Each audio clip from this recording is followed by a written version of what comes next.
Buenos días. Tantos aplausos me hace dudar sobre el mentado error tipo 2. Bueno, la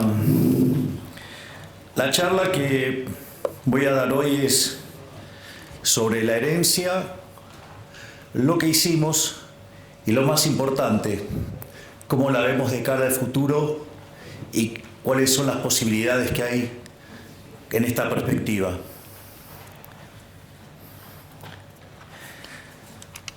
Lo primero que hay que entender es el desastre que recibimos. O sea, más o menos para que tengan una idea.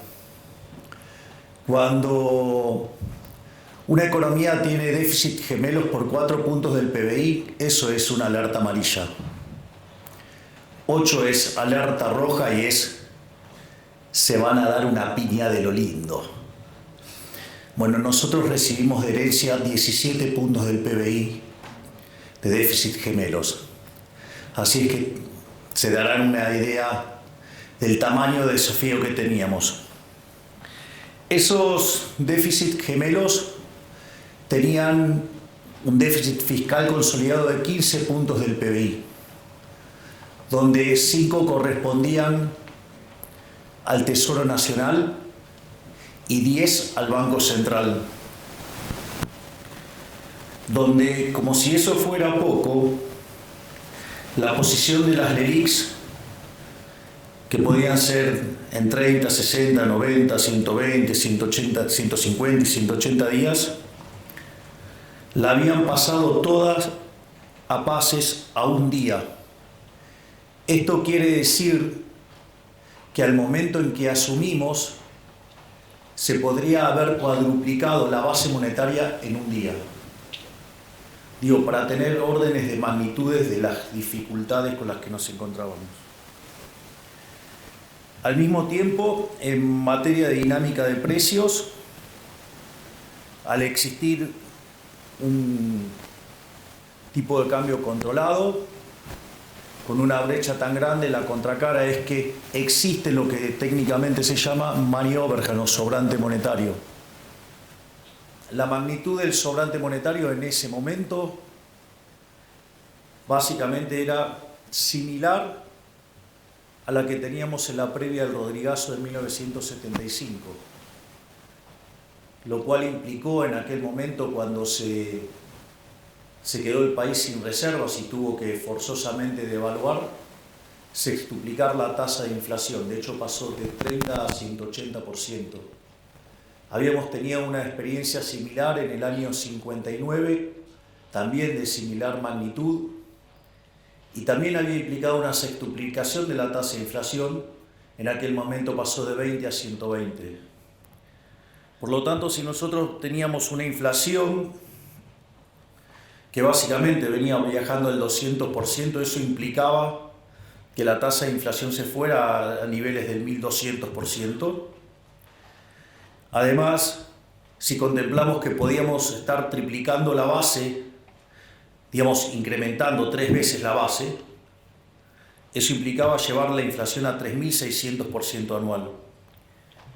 Y si por otra parte consideramos que el gobierno anterior emitió 13 puntos del PBI de manera directa e indirecta, con una base que hoy está en 2.6, implicaba multiplicar por 5, es decir, metíamos 4 veces más de base monetaria, es decir, estaríamos hablando de una tasa de inflación en el orden del 15.000%. Esto que parece exagerado, hecho haciendo las cuentas desde el lado monetario, la realidad es que durante la primera semana de diciembre los precios ya venían viajando al 1% diario, eso es anualizado 3.700% anual. Cuando ustedes consideran cómo venía en las 2 primeras semanas de diciembre, la aceleración fue tan grande que ya venían los precios viajando al 7.500% anual. Y esto, que parece una exageración y que de hecho muchos nos acusan de haber sido exagerados, Cuando ustedes toman el caso de la inflación mayorista, en el mes de diciembre fue 54%. Eso en términos anualizados da 17.000. Es decir, efectivamente estábamos transitando el camino a una hiperinflación. O sea, lo único que requería esa hiperinflación para concretarse era la convalidación monetaria. Hay una anécdota muy divertida en un libro maravilloso que se llama El Banco Central, Teoría y Práctica, de un economista que se llama Alan Blinder, que fue uno de los primeros académicos de llegar al Comité de Política Monetaria de la Reserva Federal, que daba clases también en Princeton junto a Bernanke, y cuenta algo que es muy interesante, ¿no? Dice, supongamos que tenemos el banquero central perfecto. Entonces, el banquero central perfecto, supongamos que hiciera control de tasa de interés. Digo, no es el instrumento que a mí me gusta, pero el libro está hecho con ese ejemplo. Y entonces, este banquero central es tan genial que no solo que sabe en cuánto mover la tasa, sino que además acierta a la perfección en los rezagos. Entonces, cuando él ve que se está por acelerar la tasa de inflación, empieza a subir la tasa y entonces logra que la inflación permanezca en el target. Cuando ve que la economía, digamos, está desacelerando y la tasa de inflación se va por debajo, modifica y de vuelta deja la inflación en el target. Es interesante porque en el límite esto podría implicar que moviera la tasa de interés como si fuera un electrocardiograma de alguien que está bien o alguien que esté corriendo, si fuera el caso, y deja constante la tasa de inflación, es decir, el tipo es perfecto. Ahora fíjense que cuando está subiendo la tasa de interés, va a haber un montón que los van a estar criticando porque dicen, ¿a dónde estás viendo la inflación y nos vas a meter en una recesión? Y cuando la baja, dice, vos vas a estar alentando la inflación. Es decir, el tipo hace un trabajo perfecto y ¿qué le va a pasar? Lo van a estar criticando todo el tiempo. Bienvenidos al mundo de la política. Afortunadamente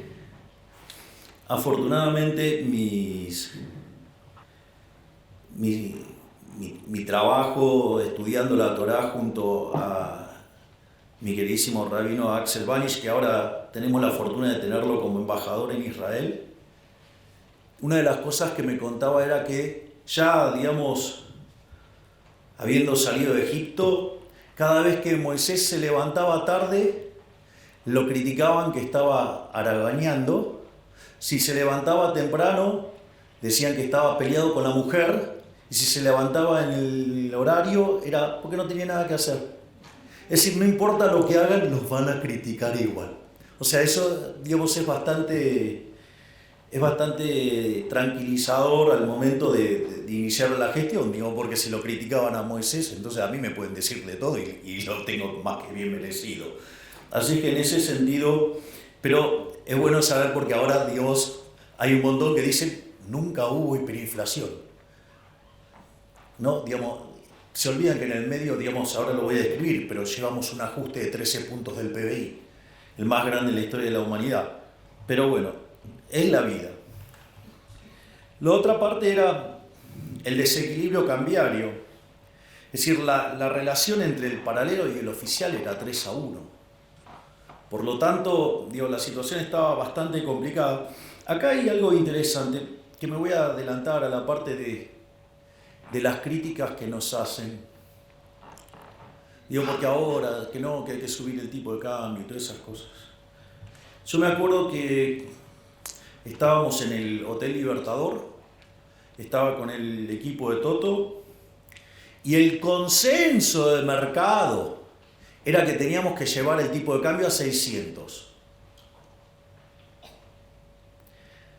De hecho, digamos, o sea, yo lo quería llevar a un nivel que, ajustado por riesgo país, quedara igual que el paralelo.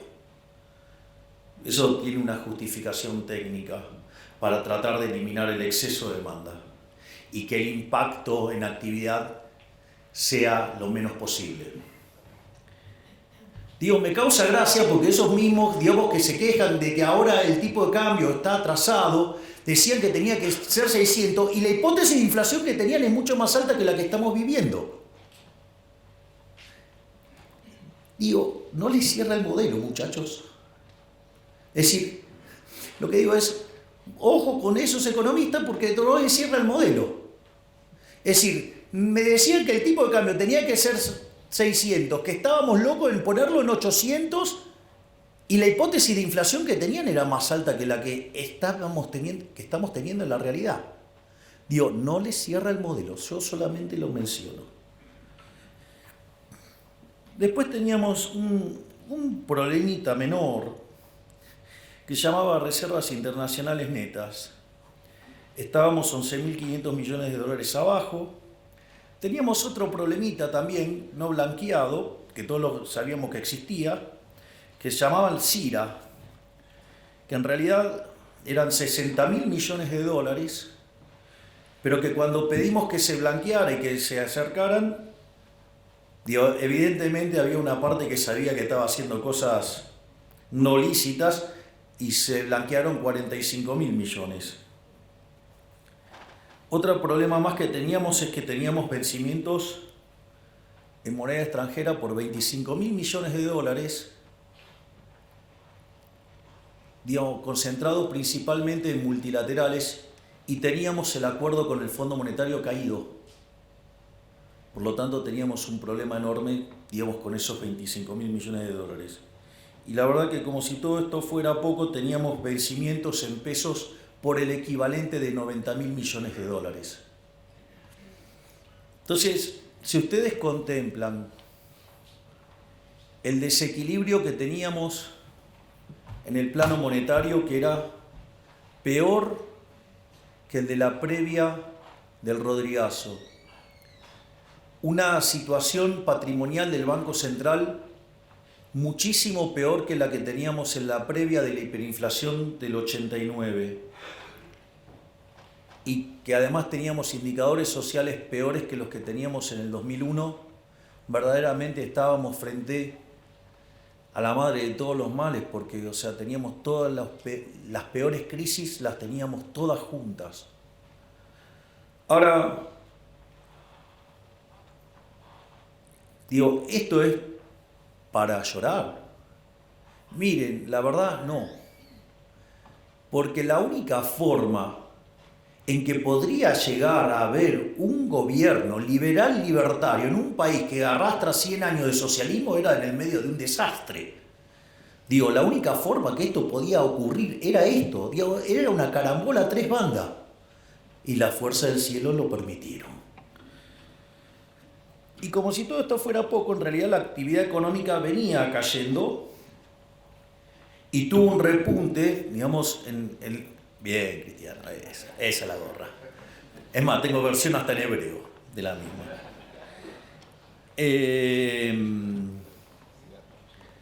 Eso es divertido, de dónde salió esa... Bueno, se la voy a contar porque es divertido. Para que vean lo dinámica que es la política. Nosotros, cuando con Victoria asumimos como diputados en diciembre del 21, un periodista de Diputados TV, que yo lo conocía de América, un verdadero grosero, me dijo: pero ustedes son 2 diputados, ¿qué pueden hacer 2 diputados en 257? No van a poder hacer nada. Y yo le contesté con el primer libro de Macabeos 3:19, que dice: la victoria en la guerra no depende de la cantidad de soldados, sino de las fuerzas que vienen del cielo. Maradona tendría una frase para eso.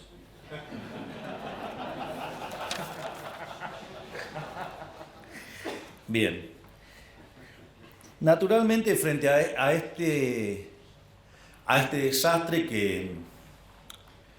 que enfrentábamos, había que tener sin duda un programa de estabilización bien duro y concreto. Esto es divertido porque se la pasaron durante la campaña diciendo que nosotros no teníamos ningún plan, que no teníamos programa económico, que no teníamos nada.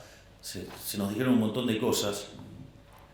Pero en realidad los únicos que decíamos que era lo que había que hacer éramos nosotros. De hecho, yo hasta había publicado un libro que se llamaba El fin de la inflación, donde si lo leen, van a encontrar que está todo contado ahí. Y no dije que lo iba a hacer, además lo estoy haciendo. Eso es más divertido todavía. Entonces, la primera pregunta era, ¿shock o gradualismo? La verdad es que cuando ustedes repasan la historia argentina, todos los programas de shock, salvo el del 59, no solo lograron bajar la inflación, sino que además fueron expansivos. Y además todos los programas gradualistas terminaron mal. Lo otro era, para hacer gradualismo hay que tener tiempo. ¿Ustedes creen que yo tenía tiempo si tenía la posibilidad de triplicar la base monetaria en un día? Cuadruplicar la base monetaria en un día. No había tiempo. Pero como si todo esto fuera poco, si ustedes quieren hacer gradualismo, además requiere eso de que ustedes tengan financiamiento. Y Argentina no tenía financiamiento si tenía caído el acuerdo con el Fondo Monetario Internacional. En ese sentido, digamos, la verdad que no había otra alternativa que el shock. Además, yo considero que la única salida es el shock. Eso, digamos, también tiene una explicación. Entonces, en función de esto, nosotros implementamos un programa de estabilización hiperortodoxo bien duro. Al margen de la cantidad de cosas que digan, digamos, muchos economistas, ¿no? Que esto es una transición, que después falta el programa. Miren, si la inflación de diciembre mayorista fue 54%, viene bajando todos los meses, el mes anterior fue 10 y el último fue 5. Si la inflación mayorista, que venía a niveles del 45, la pudimos clavar en 25 y después fue 20, 13, 10 y ahora vamos camino a un dígito. En términos de core seguro.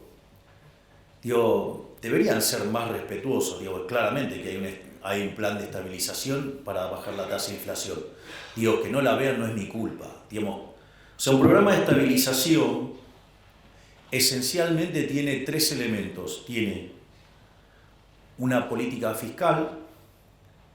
Nosotros hasta le hemos puesto nombre a esa política fiscal. Se llama motosierra y licuadora. O sea, tiene motosierra y tiene licuadora. Es más, muchos de los que nos critican de la calidad del ajuste, a mí me causa gracia porque decían que hacer un ajuste de más de un punto del PBI era imposible. Y nosotros apuntábamos a que en el año 2024 tengamos déficit cero. Y lo hicimos con tanta convicción que obviamente que tenía licuadora y que tenía motosierra. Y después creíamos que lo íbamos a poder lograr en el primer trimestre. Y lo logramos en el primer mes. O sea, enero tuvimos déficit financiero nulo. De hecho, nos criticaron y dijeron que en febrero hasta nos explotaba el déficit primario. Nuevamente, déficit cero. Y les voy avisando que el día 22 voy a estar anunciando los números. Vamos a estar haciendo una cadena nacional, donde además vamos a estar anunciando los números fiscales. Y les aviso que el primer trimestre del año terminó con resultado financiero positivo. Es decir, con lo cual, digamos, a todos esos analistas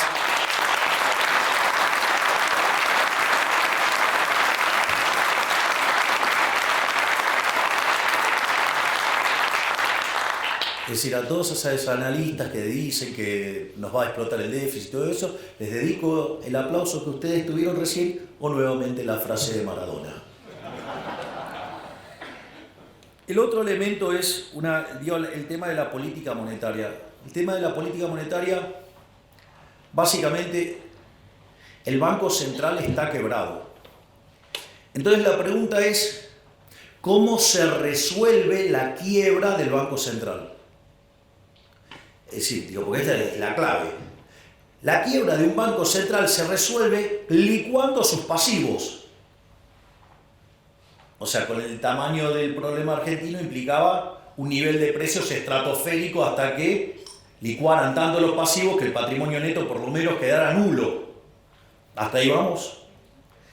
Si esto es así, quiere decir que dado ese nivel de precios para resolver el saneamiento del Banco Central está en la estratosfera, dado los precios de hoy, la línea que une esos dos niveles de precios le da la tasa de inflación implícita. Por lo tanto, era fundamental sanear el Banco Central, ¿para qué? Para que ese nivel de precios estratosférico que dejaba nulo el patrimonio del Banco Central fuera bajando. Y en la medida que ese nivel de precio bajara, por lo tanto, la tasa de inflación esperada tiene que bajar. Naturalmente, digamos, ahí también arrancamos con un proceso de saneamiento del Banco Central. Ahí también nos encontramos con algunas críticas. Hasta tengo los WhatsApp y tengo los informes de las consultoras hablando que había que llevar la tasa de interés real a terreno positivo. Si hubiéramos hecho eso, en lugar de haber descomprimido el balance del Banco Central como lo hemos hecho hasta ahora, les cuento que en lo que va del año ya hubiéramos metido 4 bases monetarias más en instrumentos remunerados. Entonces ahora estaríamos discutiendo ¿qué cosa? No, esto es insostenible. Estaríamos hablando de la pelota de las LELIQs o la pelota de los pases o no sé qué cosa, digamos una bola de nieve que nos iba a arruinar en una hiperinflación. Ahora todos esos están todos escondidos, nadie dice nada. Es decir, le deben tener miedo a la frase de Maradona. Pero dicho de otra manera, lo importante es que la contracara de ese déficit cuasi fiscal de 10 puntos del PBI ya lo llevamos a 4. Es decir, no solo que llevamos hecho un ajuste fiscal de 7 puntos del PBI en el Tesoro, motivo por el cual ahora hemos empezado a relajar partidas y entonces ahora empieza a quedar más motosierra y mucho menos de licuadora. Digo, para los que están tan preocupados por la calidad del ajuste, como si no fuera que una licuadora permanente es una motosierra, ¿no? Pero bueno, ese es otro detalle. Lo importante es que hemos hecho sucesivas bajas de tasa de interés y todo el mundo ¿qué esperaba cada vez que bajábamos la tasa? Que subiera el tipo de cambio y que perdiéramos reservas. Bueno, llevamos acumulados más de 12.000 millones de dólares de reservas. Salimos del terreno de las reservas netas negativas y en el medio pagamos un montón de cosas. Por lo tanto, también lo que hicimos en materia monetaria y cambiaria es un éxito. De hecho, ahora la discusión es, no, bueno, pero la tasa en dólares es enorme. Y entonces, si yo le hubiera puesto en términos reales positivos, hubiera sido todavía más grande. Entonces, que más o menos se pongan de acuerdo qué quieren decir con la tasa de interés, porque nosotros siempre tuvimos claro que era un problema de arbitraje con la tasa en los dólares. Es decir, no mirar como un cavernícola, digamos, la tasa de interés real en una economía cerrada. Por lo tanto, digo, ¿qué es lo que hemos, y obviamente que hicimos en el ajuste del tipo de cambio? Si ustedes se acuerdan, cuando nosotros estábamos en campaña, decían que con nosotros el tipo de cambio iba a estar en 6.000, en 10.000. Me parece que le erraron por un poquito. Entonces, digo, ¿qué tenemos en materia de resultados?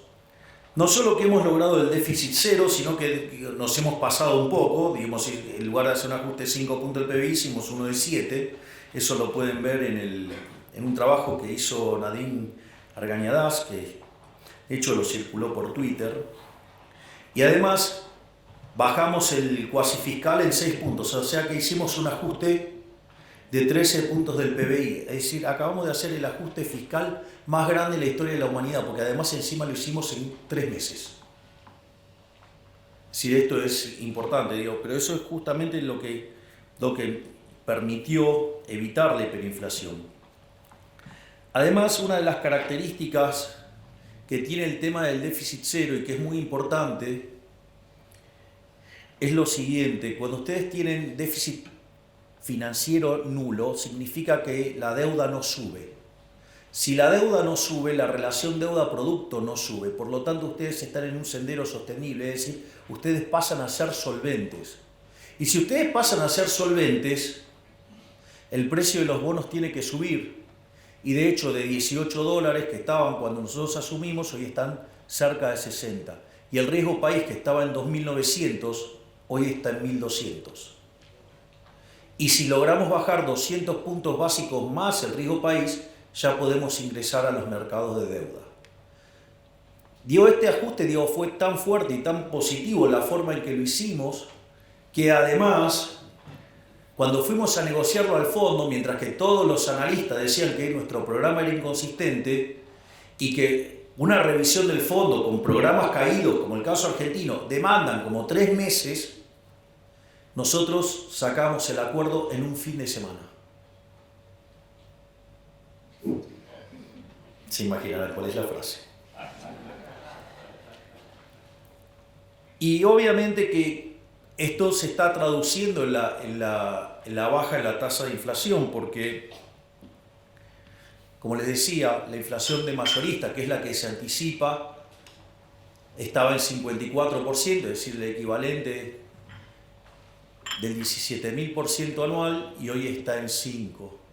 Es más, el propio Fondo Monetario Internacional, que tenía expectativas de inflación para este año, para Argentina, en torno al 250% anual,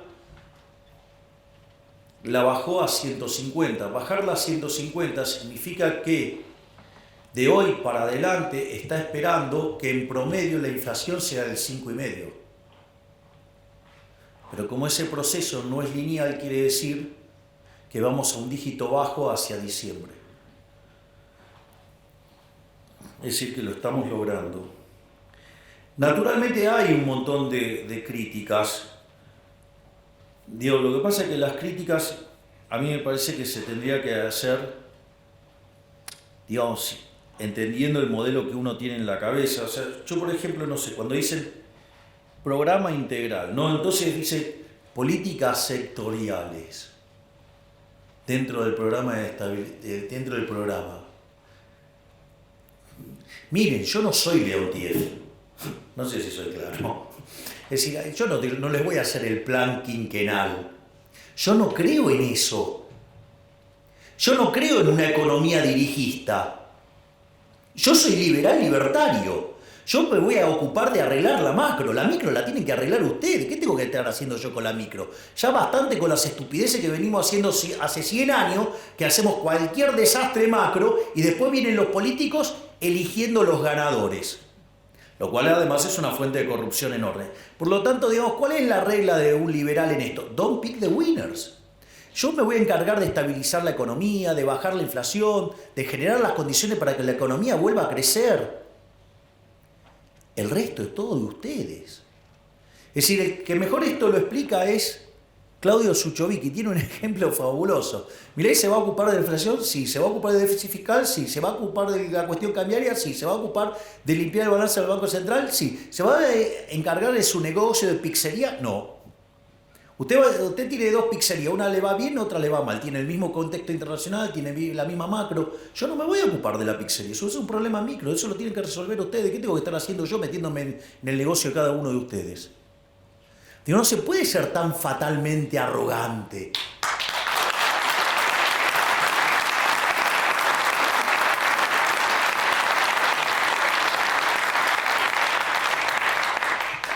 La otra es la política de ingresos.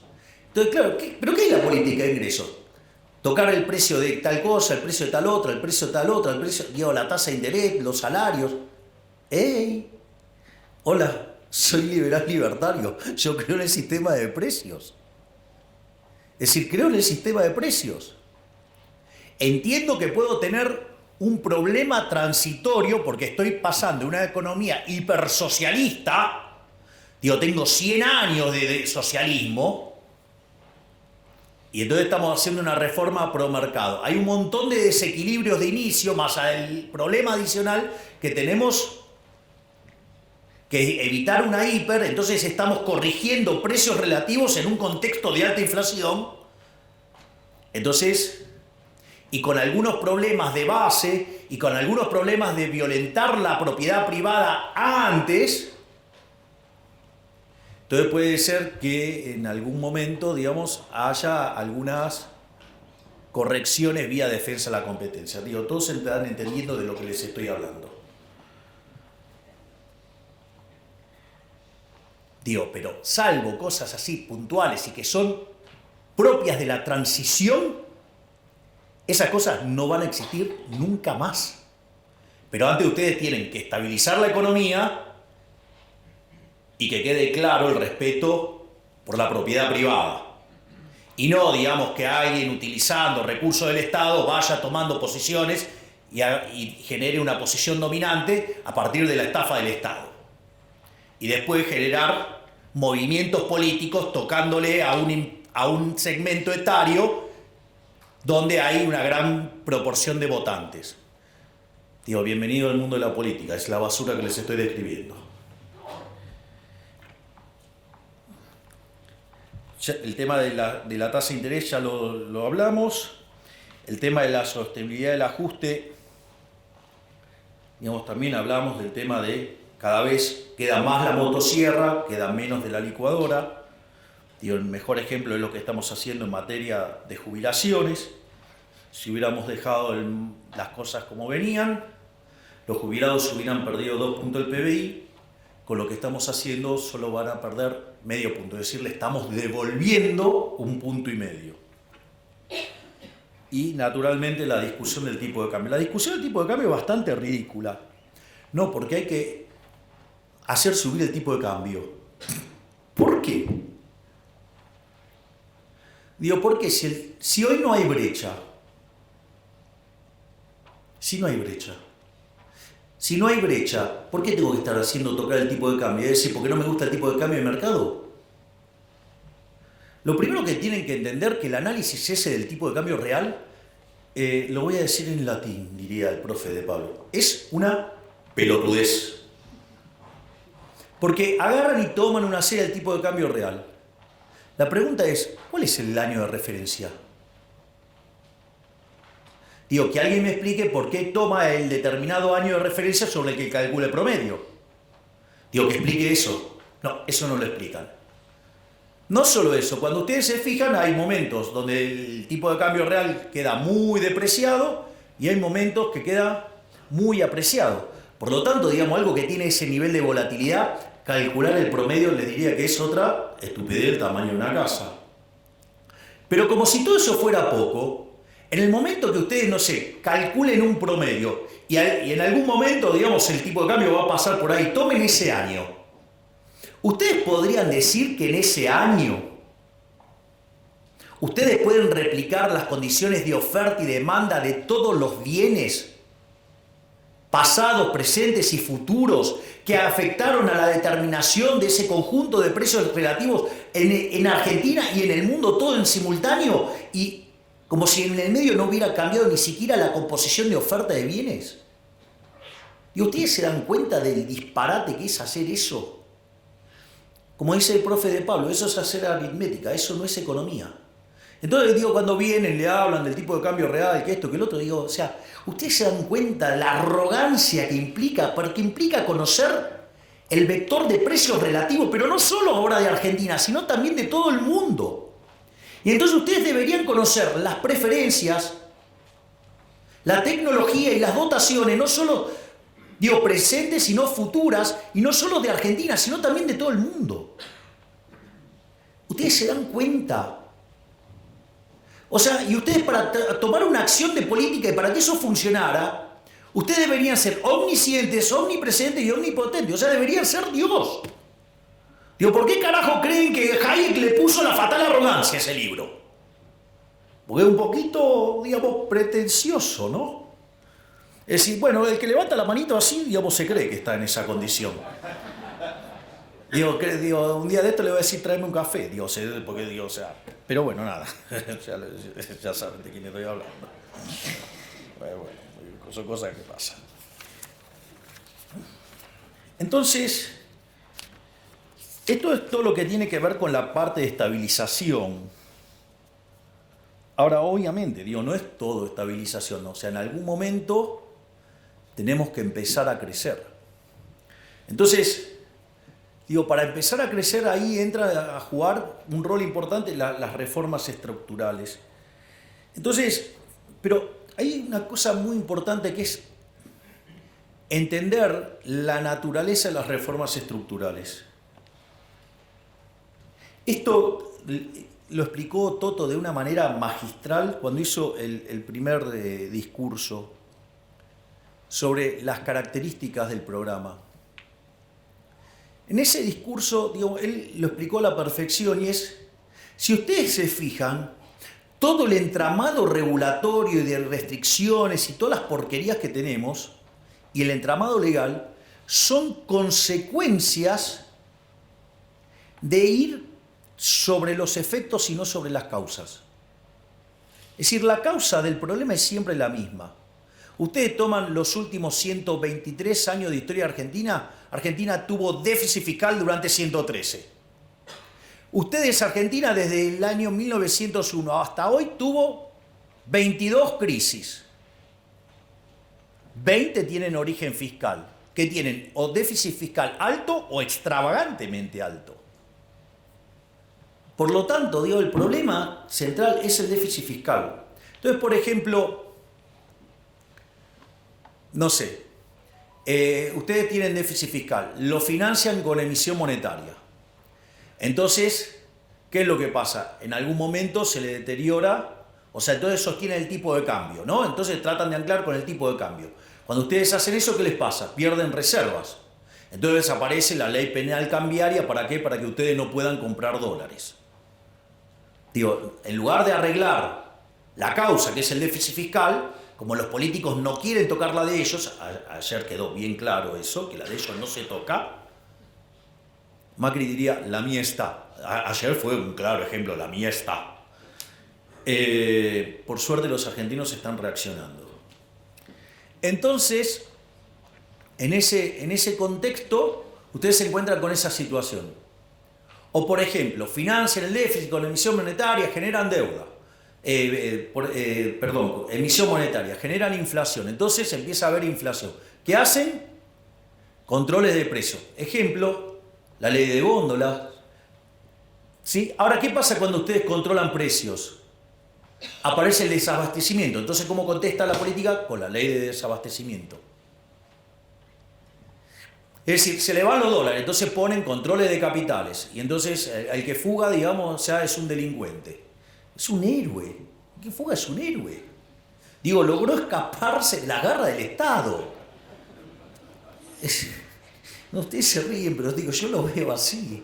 ¿Qué le recomendarías a tu cliente? Yo ahora me pongo el traje de economista. Compra dólares. Eso después se figura como fuga. Y la verdad es que si lo compran en negro, mejor.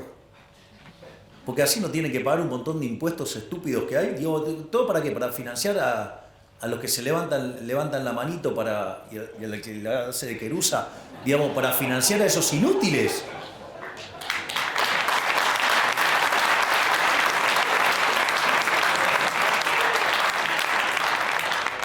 La frase dice que el ladrón que roba a otro ladrón tiene 100 años de perdón. Con lo que han robado los políticos argentinos tenemos la eternidad ganada. Entonces, la realidad es que cuando ustedes se fijan, nuestro programa económico que tiene, la pata fiscal, la pata monetaria y la pata cambiaria, donde hay un ancla nominal, no es que no hay ancla nominal. Esa es otra estupidez que decían. No, acá no hay ancla nominal. Miren, desde que nosotros llegamos, la base monetaria prácticamente no ha cambiado. y emitimos un montón para comprar los 12.000 millones de dólares. Nos habían dejado un regalito que se llamaban unos puts en el Banco Central que nos dispara emisión endógena. Estaban los pasivos remunerados. ¿Y con qué compensamos? Compensamos con BOPREAL y compensamos con resultado fiscal. Y eso hace que la base monetaria no cambie. Hoy tenemos reservas internacionales netas nulas y tenemos la misma base monetaria. Ese es el ancla. El ancla es la cantidad de dinero. Es más, si ustedes se fijan que siempre se los queja se los tacha de muy agresivos al fondo con el tema a la velocidad que puede bajar la inflación, reconocieron que la estamos bajando más rápido. Es más, algunas críticas me resultan bastante graciosas entre el tipo de cambio y la inflación, porque durante la convertibilidad, que tardó 20 meses en estabilizarse la tasa de inflación hasta ser un país serio en términos de inflación con el tipo de cambio fijo, hoy la tasa de inflación baja mucho más rápido que durante la convertibilidad. Y eso tiene una explicación. Porque ustedes durante la convertibilidad tenían dinero endógeno. El dinero endógeno asociado al aumento de la demanda de dinero. Cuando ustedes querían demandar pesos, ¿qué hacían? Entregaban dólares y el Banco Central les daba pesos, ¿sí? Entonces el aumento de la demanda de dinero tenía como contrapartida, ¿qué cosa? Un aumento de la oferta de dinero. Y eso hace que entonces ustedes dejaban el mercado de dinero todo el tiempo en equilibrio y lo único que restaba era ¿qué? La readecuación de los precios relativos por los dos quilombos hiperinflacionarios anteriores, ¿no? Digamos, la hiper de Alfonsín y la hiper de Menem. Entonces, cuando se terminaron de corregir todos esos problemas de precios relativos, la inflación desapareció. Porque ustedes mantenían en equilibrio el mercado monetario. Nosotros también mantenemos el equilibrio del mercado monetario, pero sin emitir. Con lo cual, todos los aumentos de demanda de pesos van contra ¿qué? Contra caída en el mercado de bienes. Por lo tanto, el nivel al cual la tasa de inflación baja es muchísimo más rápido. Ahí está la explicación. No era tan difícil. Solo lo único que hay es poner un poquito de cabeza. Entonces, para enfrentar esto, nosotros enviamos el programa de reformas más ambicioso de la historia argentina. Mandamos 1000 reformas en 2 instrumentos. 1/3 en el DNU, 2/3 en la ley bases. El DNU todavía sigue en pie, pero ¿cuál es la característica de estos instrumentos? Tiene 3 elementos. El primero, que a diferencia de todos los DNU que hubo en Argentina, donde todos avanzaron sobre las libertades individuales, sobre la propiedad privada, esta es la primera vez que devuelve libertades, o sea, le devuelve libertad a los ciudadanos. Digo, hace un respeto furioso de la propiedad privada, promueve estructuras de mercado más competitivas. Eso sí, tiene un defecto enorme, tanto el DNU como la ley bases. Un defecto tremendo. Va contra el curro de los políticos. Digo, eso se vio con claridad lo que hicieron, digamos, cuando lo voltearon en la Cámara de Senadores. Obviamente, digamos que los mayores abanderados de los curros que van a decir, no, el decreto sí es constitucional. Afortunadamente, la Corte, después de algunas cosas, ahora parece que como que se encaminó, se reorientó y ahora, falló en 2 casos a favor del DNU. No es suficiente todavía, pero es un buen inicio.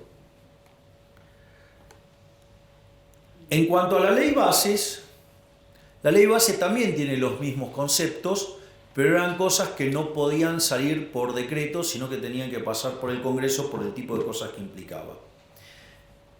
Entonces, cuando nosotros nos sentamos con los gobernadores en Casa Rosada, una de las cosas que yo les propuse a los gobernadores era arreglarles el problema fiscal que tenían. Y eso estaba en el capítulo 4 de la ley de bases. Ahora, ¿qué es lo que sucede? Los gobernadores, en lugar de entender eso como un acto de buena voluntad, lo entendieron como un signo de debilidad. Frente a ese caso, ¿qué empezaron a hacer? Empezaron a hacer un desastre en materia de fiscal. Entonces, ¿qué es lo que pasó? Nosotros sacamos el capítulo 4 de la ley bases. ¿Cómo lo leyó el círculo rojo, que cada día está más analógico? Esta es una derrota de Milei. Salió Toto y explicó, bueno, si ustedes no quieren dejar el capítulo 4 como estaba y hacen un desastre fiscal como el que estaban haciendo para que nos peguemos la piña de acá a 6 meses, nosotros levantamos el capítulo 4.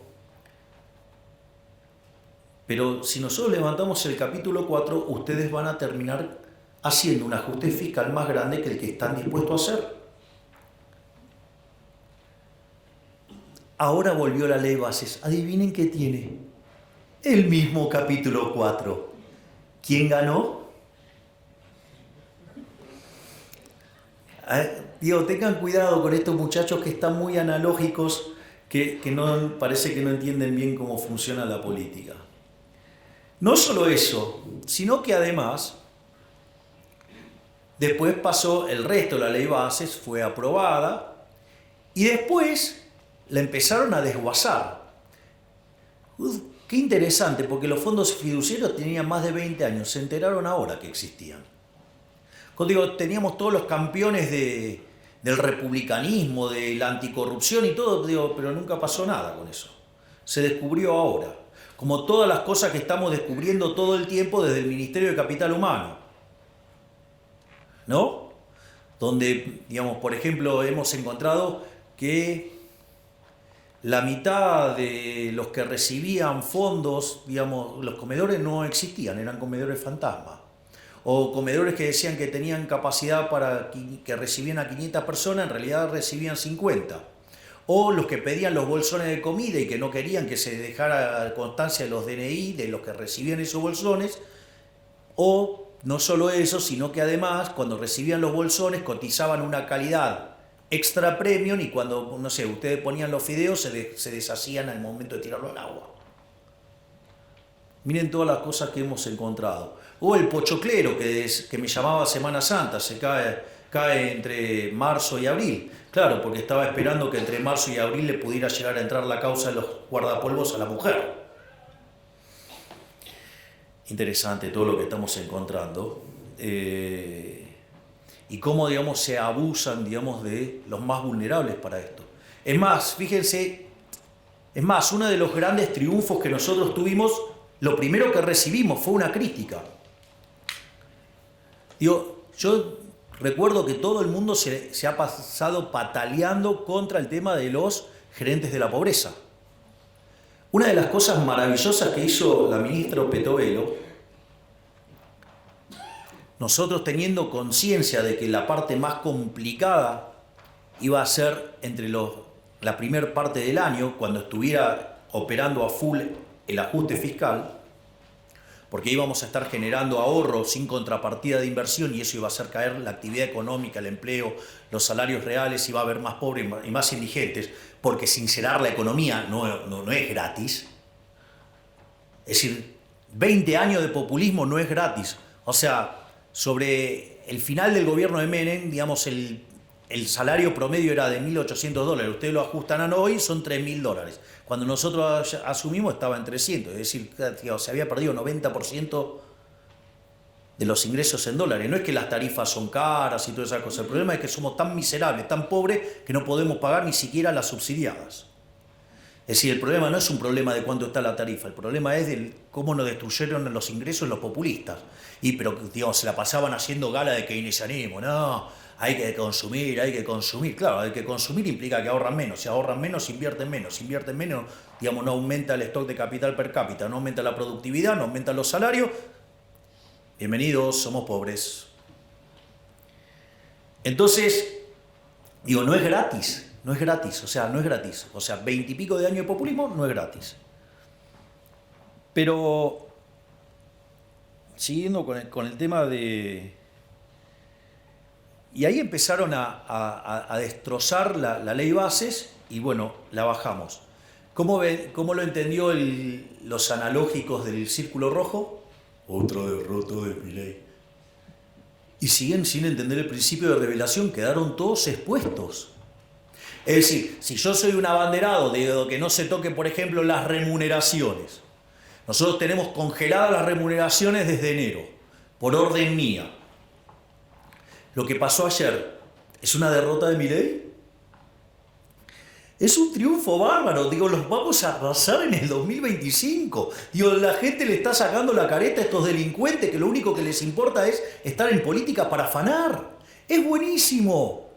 Es decir, es un momento de revelación maravilloso lo que estamos viviendo. Están saliendo todos los pufos a la luz, está saliendo toda la porquería de la política a la luz. Es decir, los estamos dejando en evidencias a todo. En el 2025 los vamos a aplastar directamente. Y ahí, digamos, ya dentro en la última parte de lo que va a ser esta presentación, nosotros las reformas que planteamos en DNU más bases implicaba que en términos de libertad económica saltáramos 90 puestos. Es decir, pasáramos a estar como Alemania. Es decir, nosotros en 20 años nos íbamos a parecer a Alemania. Pero como la política no quiere dejar de robar, atenta contra el DNU, atenta contra la ley bases, le saca pedazos. ¿Para qué? Para que no toquen sus negocios. Les tengo una noticia. Las reformas que no podamos meter ahora, las vamos a meter a partir del 11 de diciembre del 2025. Y además de esas, tengo 3.000 más. No voy a hacer que Argentina se parezca a Alemania, porque Alemania tiene un PBI per cápita de $50.000. Yo no quiero ir por cosas chiquitas, yo me quiero parecer a Irlanda. Quiero ir por un PBI per cápita que es 50% más grande que el de Estados Unidos. Esa es la revolución que estamos proponiendo, una verdadera revolución de la libertad.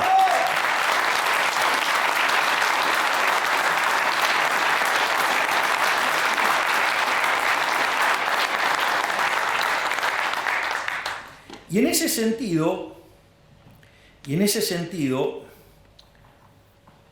hay algunas cosas que resultan interesantes porque es cierto que en el medio del ajuste que estamos haciendo, el 75% de los argentinos entiende que estamos peor. Es decir, entienden claramente que estamos peor. Pero ¿qué es lo más maravilloso? Que cuando nosotros asumimos, solamente el 20% de los argentinos creían que de cara a un año íbamos a estar mejor. Eso en el mes de febrero en enero trepó a 30 quiero decir. En marzo, digamos, ya estaba en 40 y hoy estamos en 50. Es decir, hoy ya la mitad de los argentinos percibe que de acá a un año vamos a estar mucho mejor. Y eso no es menor. Además, el 70% de los argentinos está convencido que vamos a exterminar la inflación. Es decir, nada más que hay 50 puntos que consideran que lo vamos a hacer en un año y 20 puntos, digamos, que consideran que lo vamos a hacer en 2. Es más, si hoy fuera el balotaje, pese que le pese a algunos, hoy lo ganaríamos por más diferencia. Lo ganaríamos 58 a 42, lo ganaríamos por 16. Pero no solo eso, porque cuando ustedes van a esa votación de los 58, lo que es más interesante, 48 puntos estarían en la primera vuelta. Es decir, ganaríamos en primera vuelta, porque quien más intención de voto tiene después de nosotros es Cristina Fernández de Kirchner con 20. Y no es cierto que de esos 10 puntos incrementales entre la primera vuelta y el balotaje saquemos 0. Por lo tanto, estaríamos arriba de los 50 puntos. ¿Esto qué quiere decir? Que sin lugar a dudas, a partir del 11 de diciembre, vamos a hacer todas las reformas que queden pendientes, más las 3.000 que tenemos en carpeta, más todas las otras que estamos diseñando y que también vamos a aplicar. Es decir, vamos a hacer de Argentina una verdadera Argentina liberal que sea potencia y que sea grande nuevamente de acá a 35 años.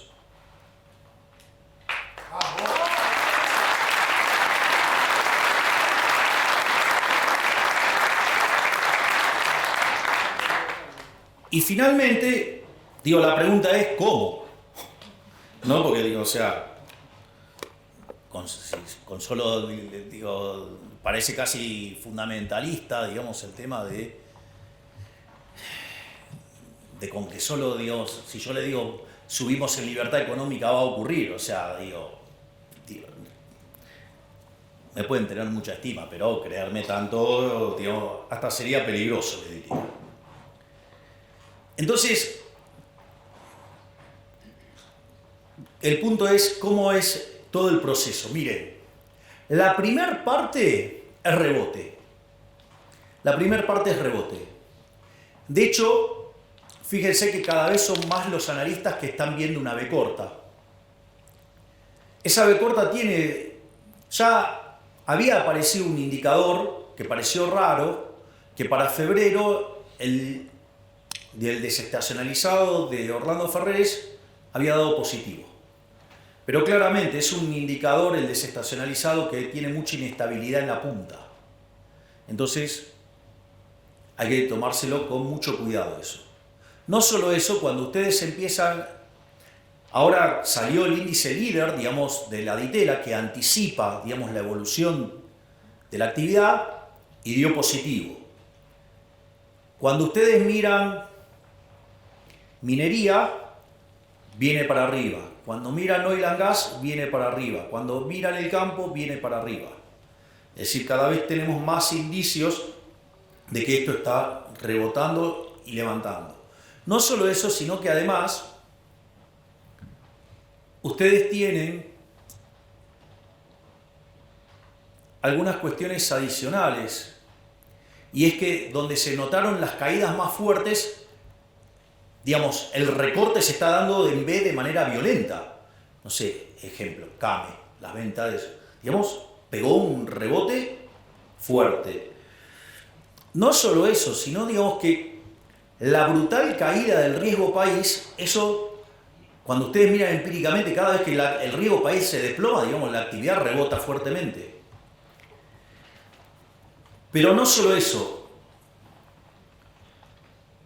Además, hay otro elemento fundamental, y es, aun cuando no hiciéramos ninguna de las reformas estructurales, digo, la descapitalización de la economía obedece a todo un conjunto de reformas estructurales negativas que hicieron que uno se coma el capital. Si la economía argentina está muy descapitalizada, ¿por qué está descapitalizada? Para que el valor del producto marginal del capital, digo, la TIR de la firma, esté por encima del WACC, ¿no? Digo, para que no destruyan valor. Entonces, en ese contexto, ustedes lo que tienen es que, cambiando la regla de juego, ¿qué pasa ahora? La tasa está desalineada con el costo de oportunidad de capital. ¿Por qué creen que vuelan las acciones? Justamente por eso, porque afuera la están viendo. Entonces, en ese que de 20 años de destruir capital, una productividad enorme, retornos reales enormes, contra tasas de interés desplomándose, ustedes tienen una posibilidad de ganar plata a lo loco, aún sin reformas estructurales. Es decir, podemos hacer reformas, digamos, sin hacer reformas, podemos crecer durante un periodo interesante de tiempo, no a las tasas que a mí me gustaría, pero sí podemos rebotar fuerte ahora y crecer fuerte, digamos, en el arranque.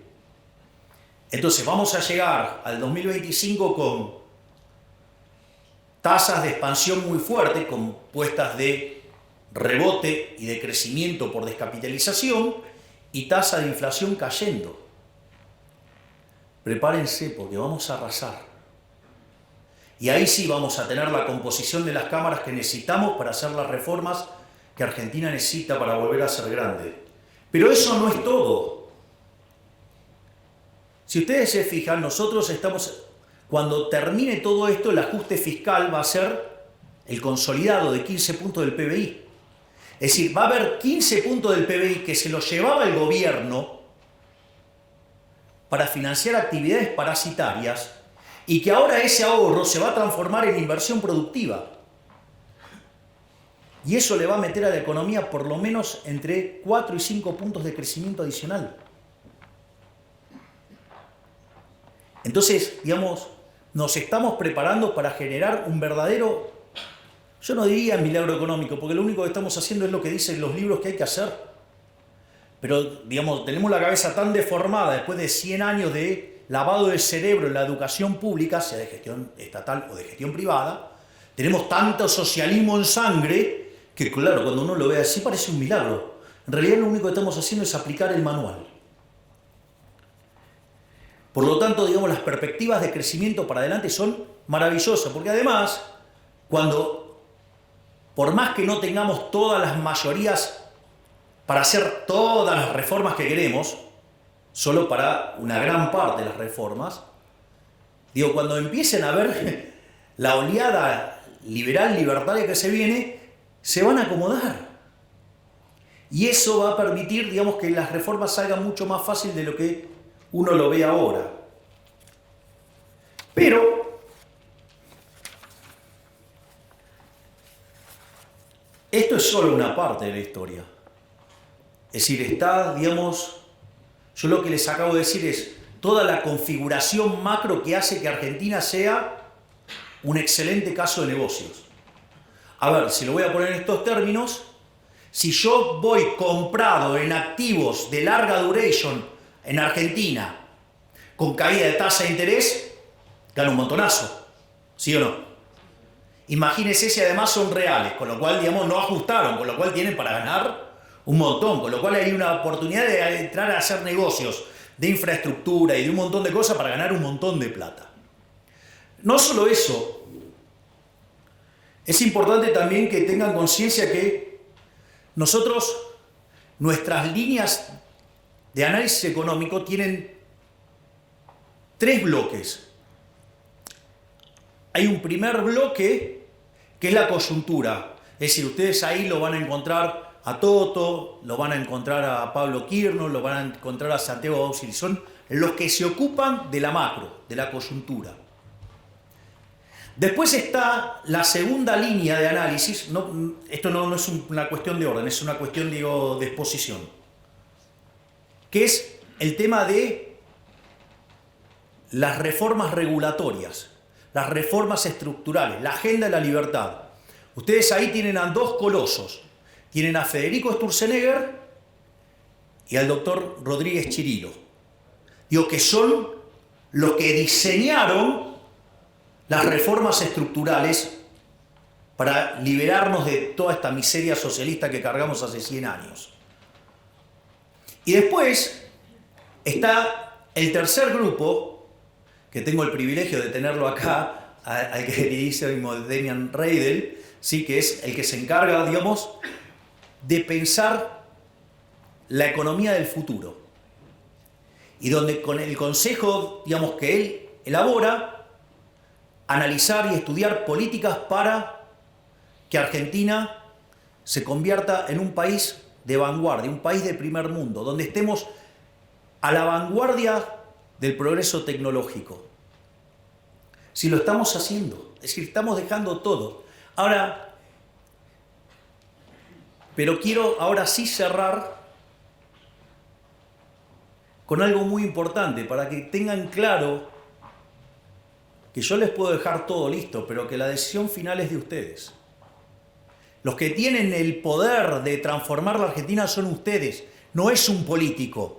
Yo lo único que tengo que hacer es allanarles el camino, hacerles la vida más fácil.